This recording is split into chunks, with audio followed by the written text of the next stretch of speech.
मत्ती अध्याय 23। शास्त्रियों और फरीसियों से सावधान। तब यीशु ने भीड़ से और अपने चेलों से कहा, शास्त्री और फरीसी मूसा की गद्दी पर बैठे हैं, इसीलिए वे तुमसे जो कुछ कहें वह करना और मानना, परंतु उनके से काम मत करना, क्योंकि वे कहते तो हैं पर करते नहीं। वे एक ऐसे भारी बोझ को जिनको उठाना कठिन है बांधकर उन्हें मनुष्यों के कंधों पर रखते हैं, परंतु आप उन्हें अपनी उंगली से भी सरकाना नहीं चाहते, परंतु वे अपने सब काम लोगों को दिखाने के लिए करते हैं। वे अपने ताबीजों को चौड़ा करते और अपने वस्त्रों की कोरें बढ़ाते हैं। भोजों में मुख्य मुख्य जगहें और आराधनालयों में मुख्य मुख्य आसन पाना चाहते और बाजारों में नमस्कार और मनुष्यों में रब्बी कहलाना उन्हें भाता है, परंतु तुम रब्बी ना कहलाना, क्योंकि तुम्हारा एक ही गुरु अर्थात मसीह है और तुम सब भाई हो। और पृथ्वी पर किसी को अपना पिता ना कहना, क्योंकि तुम्हारा एक ही पिता है जो स्वर्ग में है। और स्वामी भी ना कहलाना, क्योंकि तुम्हारा एक ही स्वामी है अर्थात मसीह।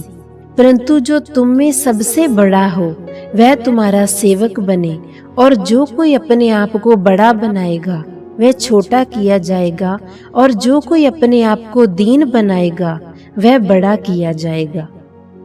शास्त्रियों और फरीसियों के पाखंड की भर्त्सना।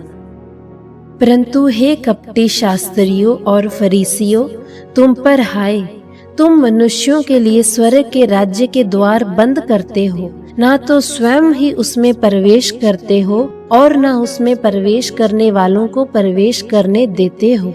हे कपटी शास्त्रियों और फरीसियों, तुम पर हाय, क्योंकि तुम विधवाओं के घरों को खा जाते हो और दिखाने के लिए लंबी प्रार्थना करते हो, इसीलिए तुम्हें अधिक दंड मिलेगा। हे कपटी शास्त्रियों और फरीसियों, तुम पर हाय, क्योंकि तुम एक जन को अपने मत में लाने के लिए सारे जल और थल में फिरते हो, और जब वह मत में आ जाता है तो उसे अपने से दूना नारकीय बना देते हो। हे अंधे अगुओं, तुम पर हाय, जो कहते हो कि यदि कोई मंदिर की शपथ खाए तो कुछ नहीं, परंतु यदि कोई मंदिर के सोने की शपथ खाए तो वह अपनी शपथ से बंध जाएगा। हे मूर्खों और अंधों, क्योंकि कौन बड़ा है, सोना या वह मंदिर जिससे सोना पवित्र होता है? और तुम कहते हो कि यदि कोई वेदी की शपथ खाए तो कुछ नहीं, परंतु जो भेंट उस पर है यदि कोई उसकी शपथ खाए तो वह अपनी शपथ से बंध जाएगा। हे मूर्खों और अंधों, कौन बड़ा है, भेंट या वेदी जिससे भेंट पवित्र होती है? इसीलिए जो कोई वेदी की शपथ खाता है वह उसकी और जो कुछ उस पर है उसकी भी शपथ खाता है, और जो कोई मंदिर की शपथ खाता है वह उसकी और उसमें रहने वाले की भी शपथ खाता है, और जो कोई स्वर्ग की शपथ खाता है वह परमेश्वर के सिंहासन की और उस पर बैठने वाले की भी शपथ खाता है। हे कपटी शास्त्रियों और फरीसियों, तुम पर हाय, क्योंकि तुम पुदीने और सौंफ और जीरे का 10वां अंश देते हो, परंतु तुमने व्यवस्था की गंभीर बातों को अर्थात न्याय और दया और विश्वास को मिटा दिया है। चाहिए था कि इन्हें भी करते रहते और उन्हें भी न छोड़ते।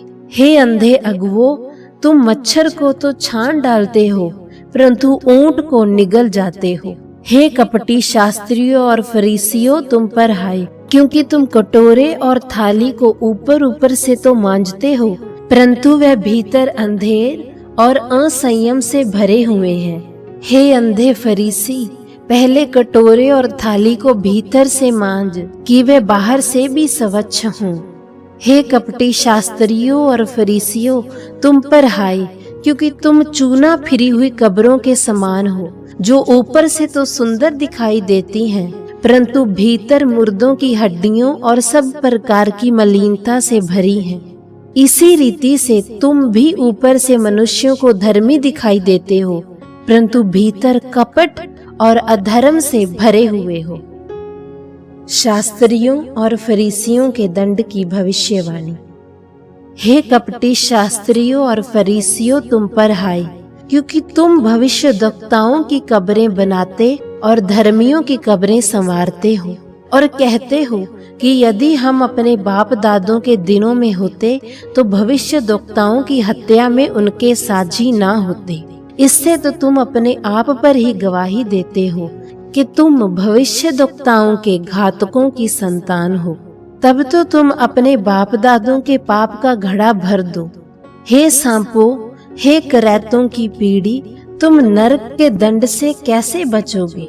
इसीलिए देखो, मैं तुम्हारे पास भविष्यद्वक्ताओं और बुद्धिमानों और शास्त्रियों को भेजता हूँ, और तुम उनमें से कितनों को मार डालोगे और क्रूस पर चढ़ाओगे, और कितनों को अपने आराधनालयों में कोड़े मारोगे, और एक नगर से दूसरे नगर में खदेड़ते फिरोगे, जिससे धर्मी हाबिल से लेकर बिरिकिया के पुत्र जकरिया तक, जिसे तुमने मंदिर और वेदी के बीच में मार डाला था, जितने धर्मियों का लहू पृथ्वी पर बहाया गया है, वह सब तुम्हारे सिर पर पड़ेगा। मैं तुमसे सच कहता हूँ कि ये सब बातें इस पीढ़ी के लोगों पर आ पड़ेंगी। यरूशलेम के लिए विलाप।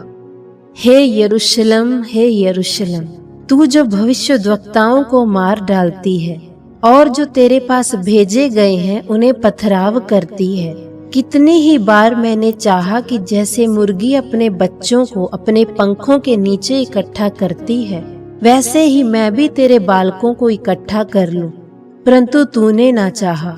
देखो, तुम्हारा घर तुम्हारे लिए उजाड़ छोड़ा जाता है, क्योंकि मैं तुमसे कहता हूँ कि अब से जब तक तुम ना कहोगे कि धन्य है वह जो प्रभु के नाम से आता है, तब तक तुम मुझे फिर कभी ना देखोगे।